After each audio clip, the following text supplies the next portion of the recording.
The cosmic warning, an alien message for humanity. It began with a whisper in the dark. A soundless tremor, a vibration so faint that even the most advanced instruments of Earth barely caught it. At first, it seemed like nothing, just background noise in the endless sea of cosmic radiation. But in the heart of the Atacama Desert, inside a lonely observatory surrounded by miles of silence, something extraordinary happened. Dr. Elena Vargas was the first to notice it. She was used to silence, the kind that hums in your ears when the world around you sleeps.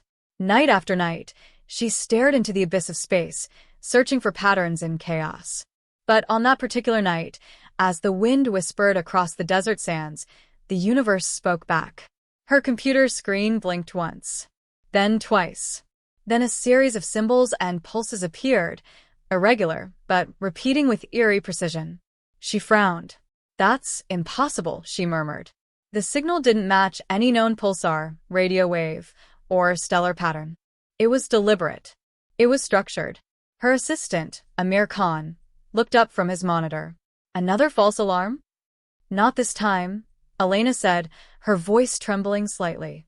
"This isn't random. It's—" She paused, watching as the wave pattern shifted again, its language.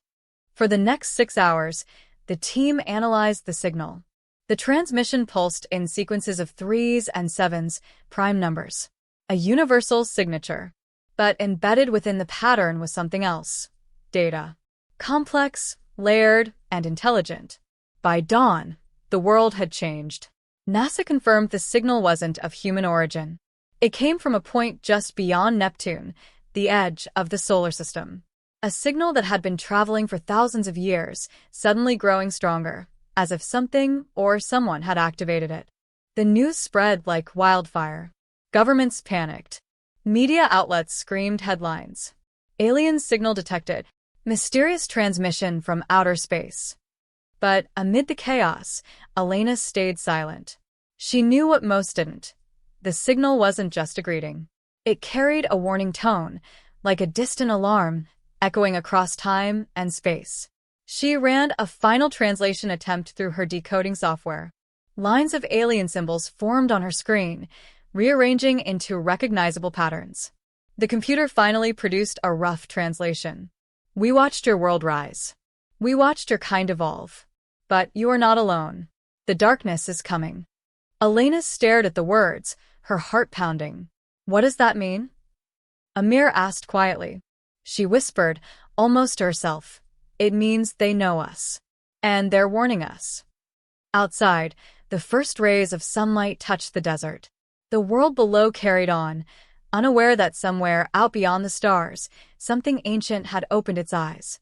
And it was looking directly at Earth. The discovery shook the world. Every major news outlet broadcast the story nonstop. Scientists called it the contact event, while governments scrambled to control the narrative. Conspiracy theories exploded online. Some said it was a hoax, others claimed it was a prelude to invasion. But the truth, as Dr. Elena Vargas knew, was far stranger. Within days, a global coalition formed, the International Cosmic Research Council, ICRC, a joint task force of scientists, linguists, and military advisors. They met in Geneva, inside an underground facility hidden beneath layers of concrete and secrecy. Elena sat in the front row of the briefing room, exhausted but alert. Around her were the brightest minds of Earth, astrophysicists, codebreakers, AI specialists. At the center of the room, a massive holographic display showed the decoded fragments of the alien transmission. Commander Lee One, head of the ICRC, stood before them. "We have confirmed," he began, "that the signal originates from a fixed position near the outer edge of our solar system. No spacecraft, no debris field, just a pulse. A beacon that turned on precisely 72 hours ago." He tapped a control panel, and the hologram zoomed in on a swirling pattern of light, a representation of the alien message. Elena spoke softly. "The structure of this data is unlike anything we've ever seen. It's not random noise. It's layered, almost like music." Amir nodded beside her. Every tone, every pause corresponds to mathematical constants, pi, e, Fibonacci sequences. It's like they're using universal truths as their alphabet. But the message, Commander Lee said gravely, is what concerns us most. On the screen, glowing lines of alien script appeared, followed by the translation Elena's team had pieced together. We watched your world rise. We watched your kind evolve. But you are not alone. The darkness is coming. Murmurs filled the room. Some scientists whispered disbelief, others awe. Dr. Robert Hayes, a physicist from MIT, leaned forward. The phrase darkness is coming, could it be metaphorical? A warning about an astronomical event? Maybe a black hole or gamma ray burst heading our way. Elena frowned. Maybe. But there's something else hidden in the data. Look here. She projected a section of the code, a dense cluster of pulses and gaps. This pattern repeats every 12 minutes, but each time it's slightly different, like a key unlocking in stages. Amir typed rapidly, overlaying their software translation. The sequence unraveled, revealing a faint image buried within the signal. It was a map. A three-dimensional grid appeared, showing a section of the Milky Way, with one glowing point pulsing red. Commander Lee narrowed his eyes. What is that? The source, Elena said. Where the signal really came from. Near the Perseus arm, 4,000 light-years away. The room went silent. Dr. Hayes whispered, so the beacon near Neptune isn't the origin. It's a relay.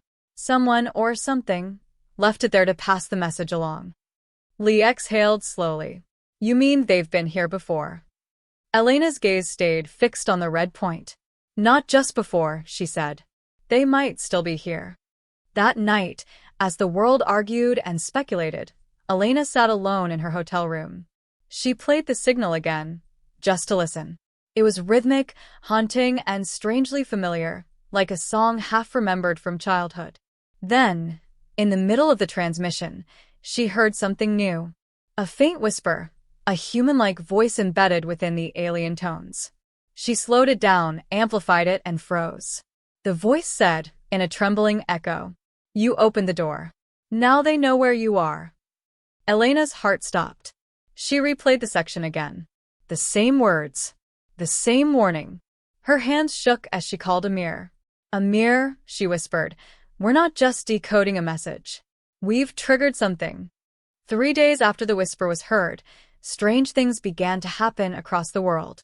It started small, devices flickering, satellites losing signal for mere seconds, and global GPS systems shifting by fractions of a degree.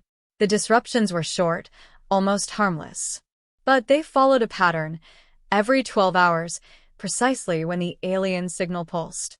At the Atacama Observatory, Elena sat surrounded by computer screens. Her eyes were red from sleepless nights. It's synchronizing, she muttered, watching as the readings matched perfectly with each pulse. Amir leaned over her shoulder. Synchronizing with what? With us, she whispered. The data didn't just affect machines, it was interacting with Earth's magnetic field. Each burst from the signal sent a wave of electromagnetic distortion sweeping through the upper atmosphere. To most people, it was invisible. But in some parts of the world, the night sky began to shimmer with auroras, brilliant ribbons of color where no aurora should exist. People called them the lights of judgment. From Tokyo to New York, the world watched in awe and fear. Scientists claimed it was just ionized particles reacting to the signal. But Elena knew better. There was intent in the pattern, a message hiding behind beauty. That night, in the control room, a loud alarm blared. Dr. Vargas, one of the technicians, shouted, "We've got a new transmission." Elena rushed to the console. The waveform was different, sharper, almost urgent. The computer began decoding automatically, and words formed on screen. They are waking. The watchers beneath your oceans remember. The time of silence is over. Amir froze. Watchers? Beneath our oceans? What are they talking about? Elena didn't answer. Her mind raced. The ocean, 70% of Earth's surface, mostly unexplored. If the aliens had ever come here, that's where they could hide.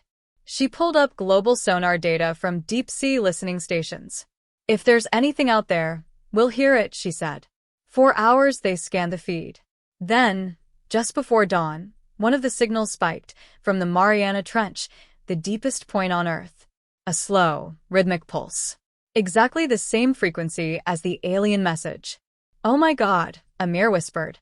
"Something's down there." Meanwhile, on the other side of the planet, strange events were reported by fishing vessels and submarines. Unexplained lights deep beneath the waves. Metallic objects the size of cities, glowing faintly and moving against ocean currents. By the next morning, social media was flooded with grainy footage, luminous forms rising briefly from the deep, then vanishing. Governments denied it all, but panic spread faster than the truth could catch up. Back in Geneva, Commander Lee called an emergency meeting of the ICRC. "The signal isn't just talking to us," he said grimly. "It's activating something here, something ancient." Dr. Hayes leaned forward. "If these watchers are real, could they be machines? Left behind?" Elena looked pale. "Maybe guardians. Or maybe messengers." Commander Lee nodded. "Then whatever they are, they're responding to the same call. Which means the aliens didn't just send us a warning, they sent a key." Silence filled the room. Elena whispered, "And we've just unlocked the door." That night, she couldn't sleep. The signal echoed in her dreams, a pulse of light spreading across the ocean, awakening something that had slept for millennia. When she awoke, her phone buzzed with a message from Amir. Just 4 words. "They found one. Alive." Elena's heart skipped. She opened the image attached, a photograph taken by a deep-sea probe. There, lying half-buried in the ocean floor, was a massive structure of alien metal. Its surface shimmered like liquid mercury, covered in glowing runes identical to those from the signal. And at its center, a single eye-like orb slowly opened. The world held its breath. The alien structure discovered deep within the Mariana Trench had sent shockwaves through every nation. Governments tried to suppress the truth, but it was too late. The images leaked and the world saw it. A colossal metallic being lying silent beneath the ocean floor, its eye glowing like a dying sun. They called it the Sentinel. Within hours, the ICRC deployed a joint mission, a deep-sea expedition to make first contact. The operation, codenamed Poseidon, was led by Dr. Elena Vargas and Commander Lee. Aboard the massive research vessel Aquila, anchored above the trench, scientists and soldiers prepared for humanity's most important descent. The world watched through live feeds. Cameras showed the submersible, Aegis 1, lowering into the dark abyss. Elena, dressed in a pressure suit, sat beside Amir and 2 divers. The hum of machinery echoed around them as the light above faded into endless black. "Depth, 35,000 feet, Amir reported. "Approaching the coordinates." Elena's voice was calm, but her heart pounded. "Stay focused. We're here to observe, not provoke." Outside the viewing window, the light from their vessel cut through the dark water like a blade. Strange shapes floated past, massive, shadowy silhouettes that vanished as quickly as they appeared. Then, through the murk, a glow emerged, a field of soft blue light. The Sentinel. It was enormous, stretching nearly half a kilometer across the ocean floor.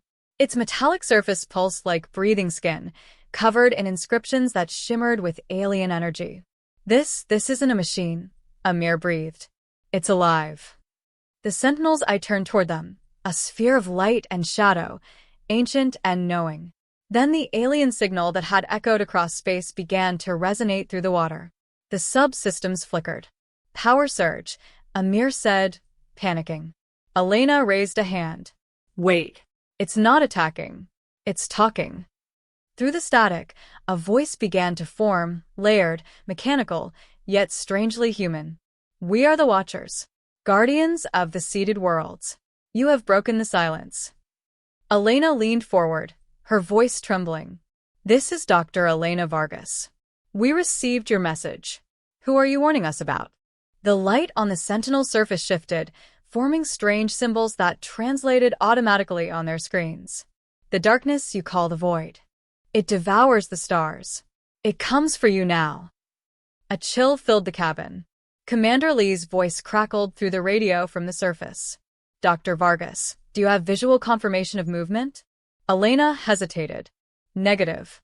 But the Sentinel is communicating." It says something is coming, a force that consumes worlds. Amir's hands shook. A black hole? Some cosmic event. The sentinel responded again, almost as if it understood his question. Not of nature. Of intent. The harvesters, the shadow minds. They erase civilizations that awaken too soon. Elena's heart froze. Harvesters? The sentinel pulsed brighter, and the water around it began to swirl violently. They have seen your signal. Your world is marked. We can no longer protect you. Suddenly, alarms blared inside Aegis 1. Pressure spike. Magnetic interference. Amir shouted. The sentinel's eye expanded, and from its center burst a column of blue energy. It struck the submersible, flooding their systems with alien data. Elena screamed as the lights blinded her. Images flashing through her mind. Burning skies, shattered cities, an ocean of black mist swallowing stars. Then, silence. When Elena opened her eyes, they were back on the surface. The Aquila's crew surrounded them in panic. The mission feed had gone dead for 37 minutes. What happened? Commander Lee demanded. Elena stared at him, her voice hollow. It showed me the future. The others looked at her in confusion. What future? Amir asked. She looked up at the night sky, at the endless stars beyond the clouds. Ours, she whispered. A future where the sky goes dark. And Earth isn't there anymore. The days following the Mariana Trench mission were unlike anything the world had ever known. Governments declared silence, cutting communication channels, but the truth had already escaped. Millions had seen the broadcast cut off mid-transmission. They'd seen the flash of light, the panic, and then nothing. Theories exploded. The scientists had made contact, something had gone wrong, or worse, something had followed them back. For Elena Vargas, everything after the encounter felt different. The signal had stopped transmitting from space, but she still heard it, faintly, like a heartbeat in the back of her mind. Every few hours, a low vibration rippled through her skull, whispering fragments she couldn't quite understand. The darkness is moving, she murmured to herself one night, unable to sleep. It's not waiting anymore. Day 3, ICRC Command Center, Geneva. Amir slammed a stack of satellite images onto the table. We have new readings, unidentified objects entering the solar system. 13 of them, moving at impossible speed. Commander Lee leaned over the table. Trajectories? Straight toward Earth, Amir replied. And here's the strangest part, they're decelerating. That single word chilled everyone in the room. No meteor, no asteroid could slow down. Dr. Hayes adjusted his glasses. That means they're controlled. Intelligent. Elena's voice was faint. They're the harbingers. Lee frowned. You mean the things from your vision? She nodded. The sentinel called them the harvesters. They send the harbingers first, scouts, or weapons. Whatever they are, they mark the worlds that will be taken. The room fell silent. Only the faint hum of machines filled the air. Amir brought up a live feed from one of the orbital telescopes. On the screen, black, tear-shaped objects floated silently in the void. Their surfaces absorb all light, so dark they almost vanished against space itself. Elena whispered, they're like shadows made real. Estimate arrival? Commander Lee asked. Amir looked up. 5 days. Day 5, low Earth orbit. The first object entered the upper atmosphere, moving with eerie precision. Fighter jets scrambled, satellites tracked it, and every radar in the hemisphere went wild. But before anyone could fire, the object simply stopped, hovering 30 miles above the Pacific Ocean. Then it unfolded.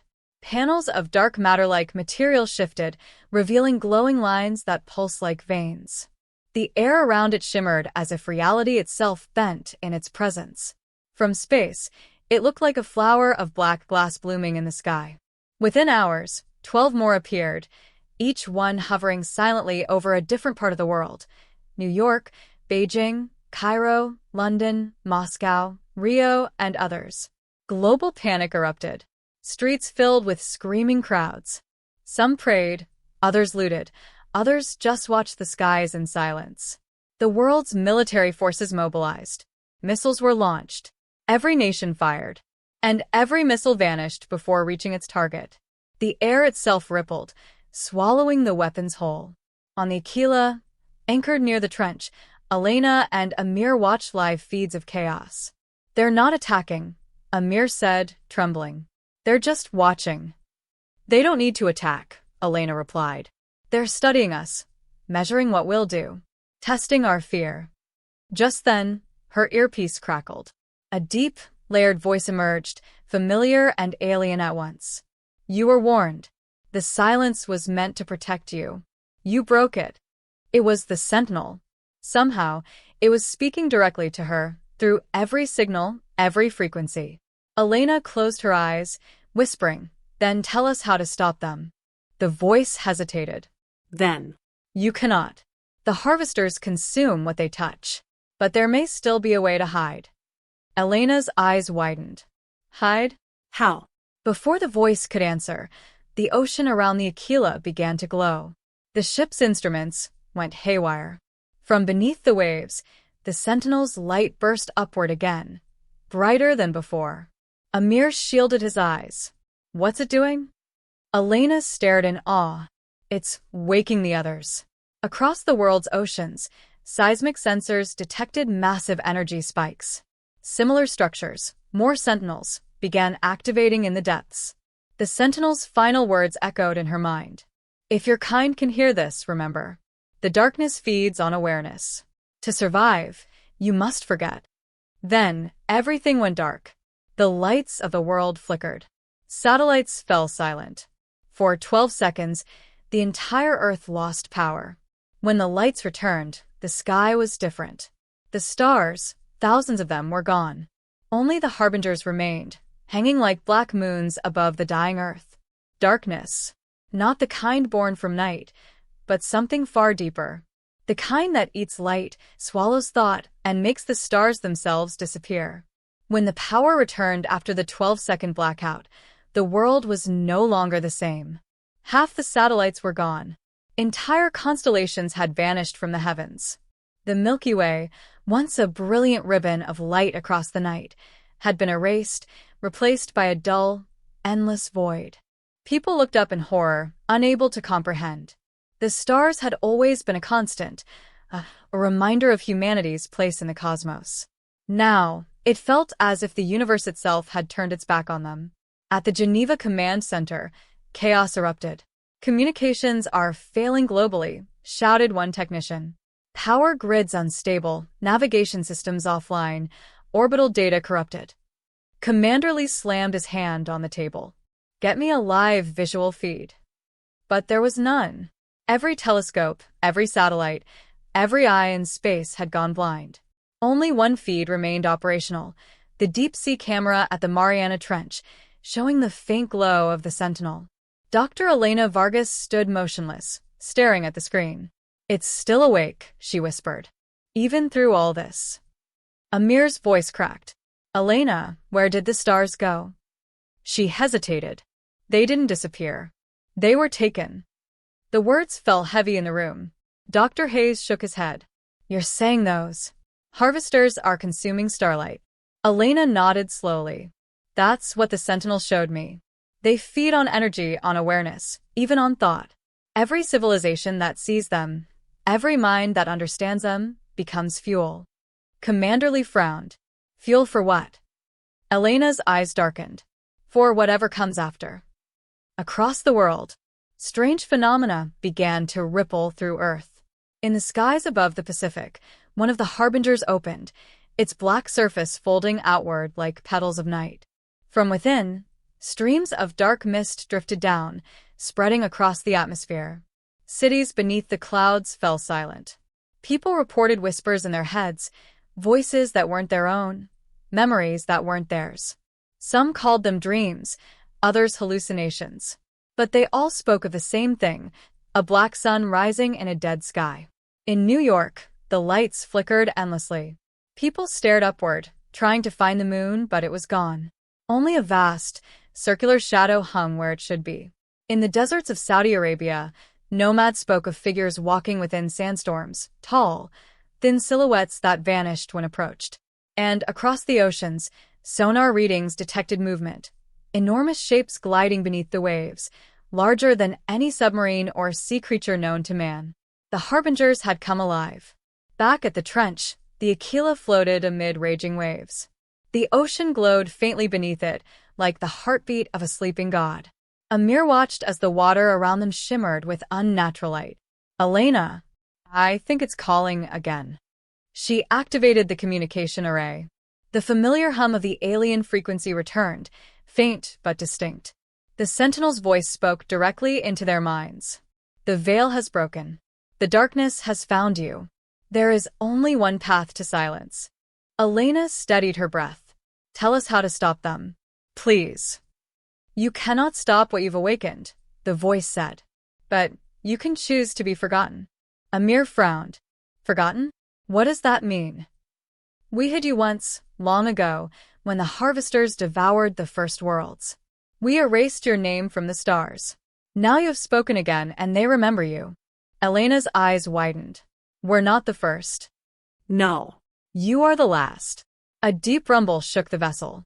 Waves rose violently, slamming into the hull. The water below began to spiral, glowing with blinding light. Elena! Amir shouted. The Sentinel, it's doing something. The ocean parted for a moment, revealing the colossal form of the Sentinel fully awakened, towering and luminous, its eye blazing like a second sun beneath the sea. Then, a beam of pure light erupted skyward, piercing the clouds and striking the nearest harbinger. The black structure convulsed, cracks of blue energy running across its surface. It's fighting back, Amir yelled. But for every harbinger that faltered, 2 more appeared in the sky.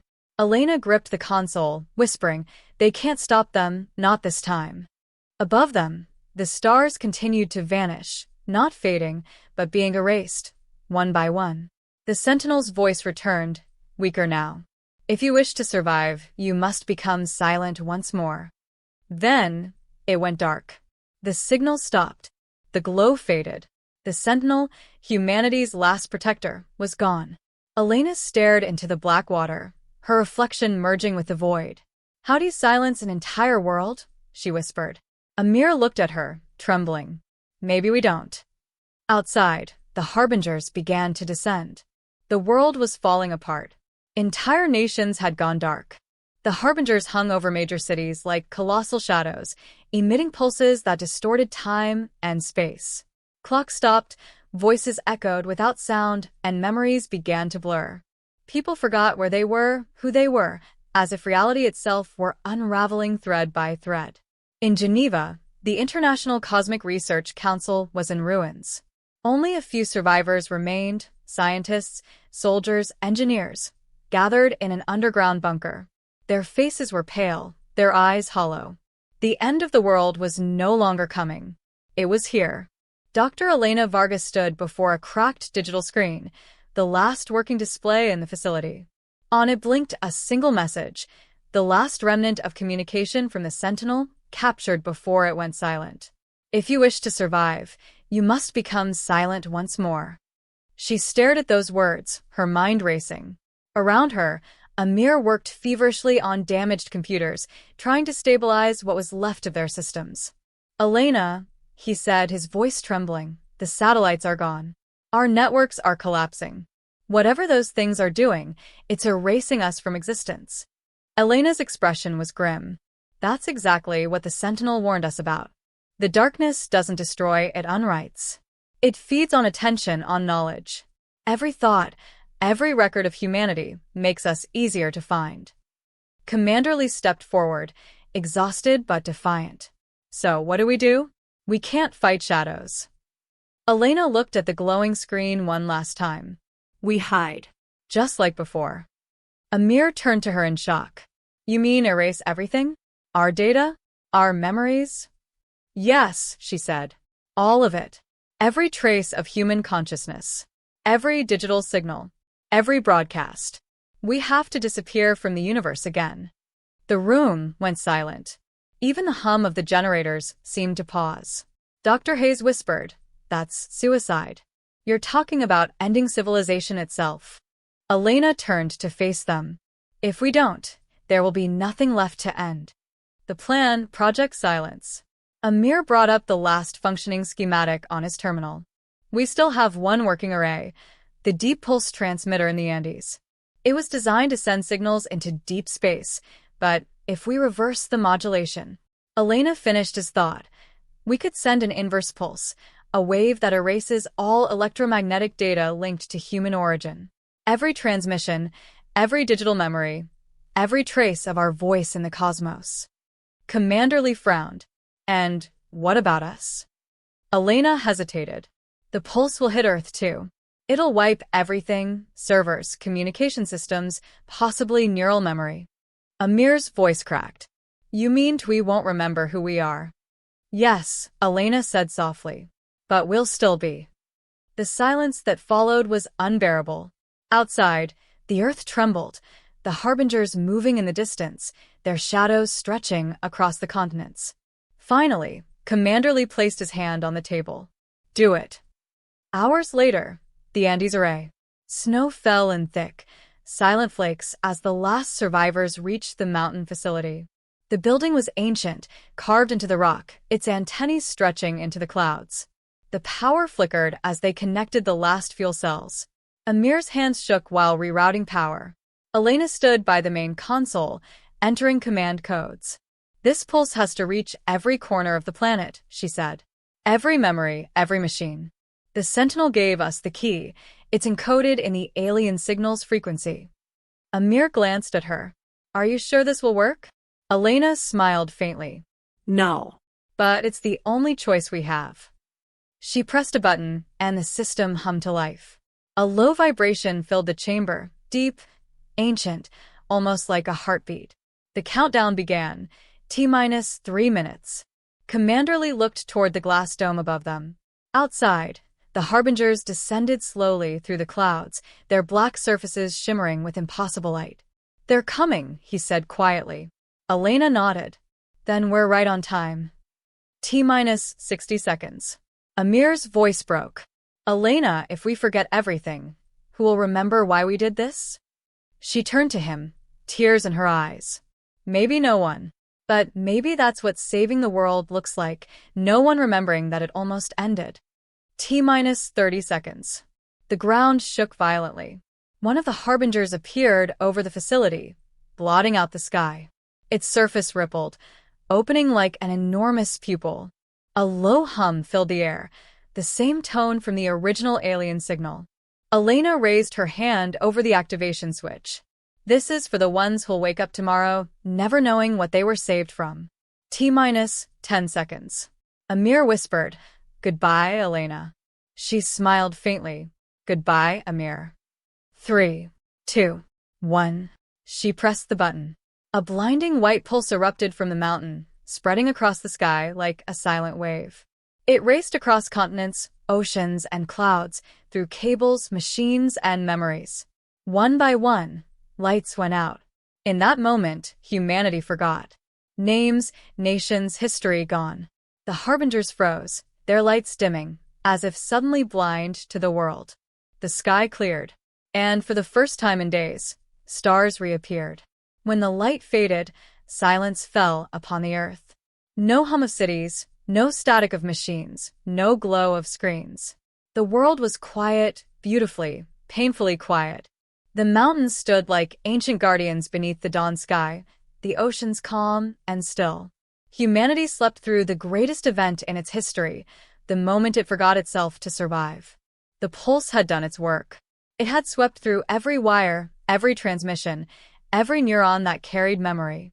It left behind fragments, echoes of dreams, faces that felt familiar but had no names. And yet, life continued. The new morning.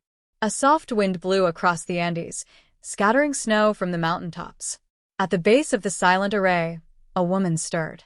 Her eyes fluttered open, pale sunlight warming her face. She did not know her name. She did not know where she was. Her mind was a fog of forgotten stories, a hollow echo of something once immense. She touched the snow, then looked up at the ruins of the mountain facility, strange metal towers rising like frozen lightning. Somewhere inside her chest, a faint ache stirred. Not pain, something deeper. A memory she could not recall. She rose unsteadily, her breath visible in the cold air. Footsteps crunched behind her. A man approached, disoriented, holding his head. His voice was rough. "Do you know what happened?" She shook her head slowly. No. "But I think we were meant to wake up." They stood together, surrounded by silence and light. The air smelled of ozone and frost. The sun rose higher, casting golden light over the broken antennas, relics of a forgotten purpose. Across the world, the same was happening everywhere. In the ruins of once great cities, people emerged, dazed, speechless, staring at the unfamiliar sky. No one remembered their names, their nations, or their wars. There were no flags, no borders, no languages. Only the faint instinct to rebuild, to understand, to live. Children laughed at the sight of birds, as if seeing them for the first time. Men and women shared food and warmth, unaware that they had once divided themselves over belief and power. It was as if humanity had been reborn, stripped of its memories, but not its heart. The last recording. Weeks later, deep inside the mountain facility, a weak flicker of light appeared on a shattered monitor. Buried beneath layers of frost and dust, an old system restarted for a single moment, long enough to play one message. It was Elena Vargas. Her voice was soft, tired, but calm. "If you are hearing this, then our plan worked. The silence protocol has restored balance. You won't remember who we were, and that's good. We wanted you to start over, free from the noise, from the arrogance that brought the harbingers to us. The universe listens always. It hears our signals, our chaos, our pride. And sometimes, it warns us, not out of hate, but mercy. The Sentinel tried to save us once. We failed to understand. But now, perhaps, you'll learn to live quietly, not in fear, but in harmony. If humanity ever begins to shout again into the void, remember the silence. Remember the peace that followed it." The recording faded. The screen went black. The facility sank once more into stillness. A world without history. Centuries passed. Forests grew over the ruins of cities. Rivers reclaimed highways. The sky, once poisoned by smoke, turned clear again. Humanity changed, not through technology, but through time. They built small villages, told new stories, drew symbols in the dirt that meant nothing to the past, but everything to their present. And in the night sky, the stars glimmered with quiet indifference. But every few generations, a child would look up at the heavens and feel something, a tug in the soul, a whisper they could not name. A dream of a voice carried across space, ancient and kind. It spoke no language, made no sound, yet its meaning was clear. Do not call too loudly. The cosmos remembers. Epilogue. The return of the signal. Thousands of years later, humanity reached for the stars again. They built telescopes, rediscovered electricity, and began sending their first cautious signals into space, small, simple, curious. And one night, deep in a desert observatory, a scientist stared at her screen. She had detected a pattern, a faint pulse coming from the edge of the solar system. Not random, not natural. She leaned closer. The signal repeated. Then, through the static, came a voice, soft, distant, almost human. "You have awakened again. Remember the silence." The scientist froze, her heart pounding. She didn't know why, but tears filled her eyes. Somewhere deep inside her, something ancient stirred, a memory humanity was never supposed to keep. And far beyond the stars, something moved. Watching. Listening. Waiting.